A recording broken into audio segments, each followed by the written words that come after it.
नमस्कार, आप देख रहे हैं देश रोजाना। मैं हूं बेनजीर हाशमी। बुलेटिन में बात करेंगे हरियाणा की बड़ी और ताजा खबरों की। हरियाणा की सैनी सरकार ने बारिश और जलभराव से हुए नुकसान को देखते हुए लोगों की मदद के लिए क्राइटेरिया बना लिया है। आपको बता दें कि आज मुख्यमंत्री नायब सिंह सैनी ने चंडीगढ़ में प्रेस कॉन्फ्रेंस कर बताया कि बारिश के दौरान घर गिरने या किसी अन्य कारण से मरने वालों के परिवार को सरकार 4 लाख रुपए की सहायता देगी। आपको बता दें कि 40 से 60% तक अंग हानि होने पर सरकार 74,000 रुपए की आर्थिक मदद करेगी। वहीं जबकि 60% से अधिक अंग हानि होने पर 2,05,000 रुपए की सहायता प्रदान की जाएगी। इसके अलावा मैदानी इलाकों में बारिश से नुकसान हुए मकानों के लिए 1,20,000 रुपए और पहाड़ी क्षेत्रों में क्षतिग्रस्त मकानों के लिए 1,30,000 रुपए की राहत राशि दी जाएगी। आपको बताते चले कि सीएम सैनी ने आगे बताया कि बाढ़ से परेशान लोगों की मदद के लिए क्षतिपूर्ति पोर्टल शुरू कर दिया गया है। इस पोर्टल पर अब तक प्रदेश के 5,217 गांवों के 2,53,440 किसानों ने 14,91,130 एकड़ जमीन के नुकसान की जानकारी दी है। सरकार बाढ़ और जलभराव से प्रभावित इलाकों में तुरंत राहत पहुंचाने पर ध्यान दे रही है।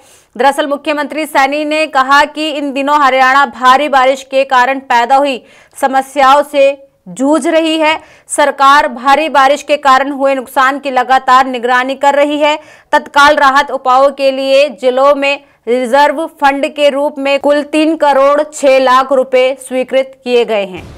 इनेलो सुप्रीमो अभय सिंह चौटाला ने रोहतक में पत्रकारों से बातचीत में ऐलान किया कि ताऊ देवीलाल की 112वीं जयंती पर अब तक सबसे बड़ा सम्मान दिवस समारोह आयोजित किया जाएगा। इस दौरान उन्होंने संकेत दिए कि समारोह के मंच पर सुखबीर बादल सहित कई बड़े बड़े चेहरे मौजूद रहेंगे।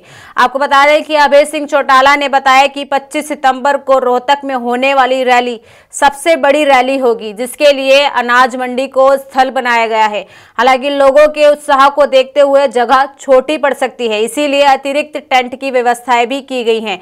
साथ ही उन्होंने दावा किया है कि कांग्रेस और भाजपा में नए इनेलो के पुराने कार्यकर्ता अब वापस लौट रहे हैं और रैली में बड़ी संख्या में शामिल होने वाले हैं। आपको बताते चले कि अभय चौटाला ने कांग्रेस पर निशाना साधते हुए सीधे तौर पर कांग्रेस को भाजपा का सहयोग करार कर दिया।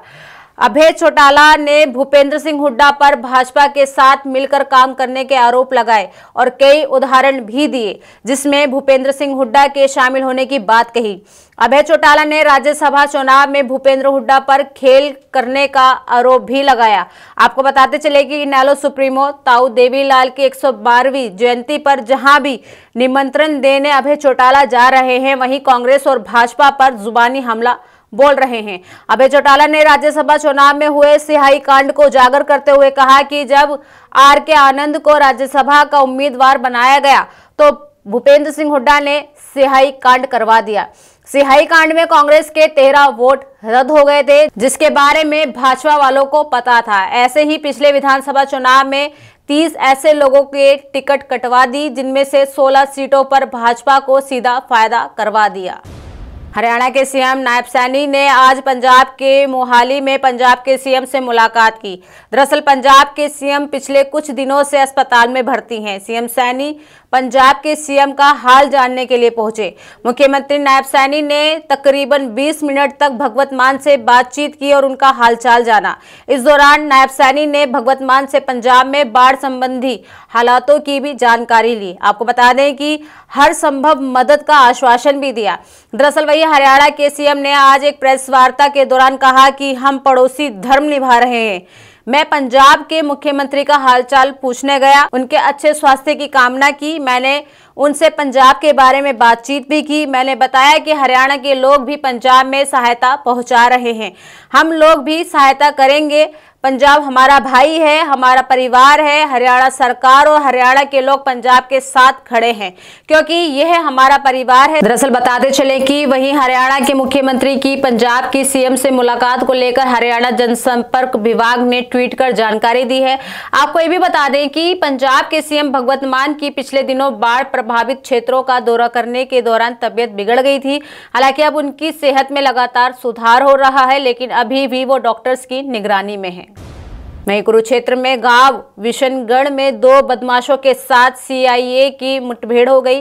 पुलिस की टीम सूचना के आधार पर वहां पहुंची, तभी बिना नंबर प्लेट बाइक पर 2 बदमाश आते हुए दिखाई दिए और पुलिस ने जैसे ही उनके रोकने की कोशिश की तो उन्होंने पुलिस पर ही 2 राउंड फायर कर दिए। दरअसल आपको बता दें कि पुलिस ने अपना बचाव करते हुए उनके ऊपर फायरिंग की, जिसमें दोनों बदमाशों की टांग में गोली जा लगी। फिलहाल पुलिस द्वारा दोनों को कुरुक्षेत्र के LNJP अस्पताल में भर्ती कराया गया है, जहां पर उनका इलाज चल रहा है।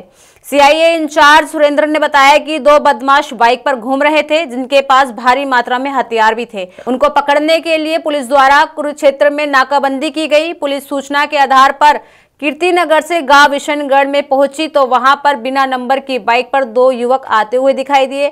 पुलिस ने जैसे ही उनको रोकने की कोशिश की और तलाशी लेनी चाहिए तो उन्होंने पुलिस पर ही 2 राउंड फायरिंग कर दी, जिसके चलते पुलिस ने अपना बचाव करते हुए जवाबी कार्रवाई में बदमाशों पर गोली चला दी। इस दौरान दोनों बदमाशों की टांग में गोली लग गई। अधिकारी ने बताया कि दोनों को गिरफ्तार करके अस्पताल में दाखिल करा दिया गया है, जहां पुलिस की निगरानी में उनका इलाज चल रहा है। दोनों आरोपी उत्तर प्रदेश के रहने वाले हैं, जो एक बागपत तो दूसरा मेरठ से है, जिसकी पहचान 24 वर्षीय रोहित बागपत और 28 वर्षीय मिथुन मेरठ के रूप में हुई है।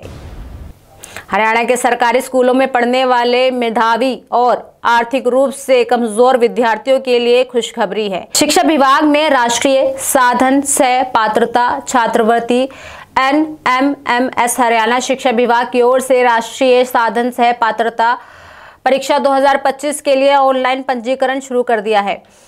इसके लिए विद्यार्थी 8 सितंबर से 15 अक्टूबर 2025 तक हरियाणा विद्यालय शिक्षा बोर्ड की आधिकारिक वेबसाइट पर आवेदन कर सकते हैं। परीक्षा का आयोजन 30 नवंबर 2025 को होगा। परीक्षा 2025 के लिए ऑनलाइन पंजीकरण प्रक्रिया शुरू हो गई है। इच्छुक छात्र 15 अक्टूबर तक आवेदन कर सकते हैं। आपको बताते चले कि जबकि एग्जाम 30 नवंबर 2025 को लिया जाएगा।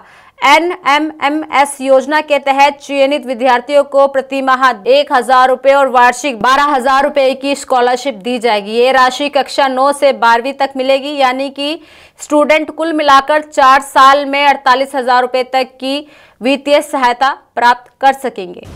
तो ये थी हरियाणा की बड़ी और खास खबरें। कल फिर होगी मुलाकात ऐसी ही ताज़ा खबरों के साथ। तब तक के लिए बने रहिए हमारे साथ और देखते रहिए देश रोजाना। नमस्कार। हमारे साथ जुड़े रहने के लिए देखते रहिए देश रोजाना का YouTube चैनल सब्सक्राइब कीजिए।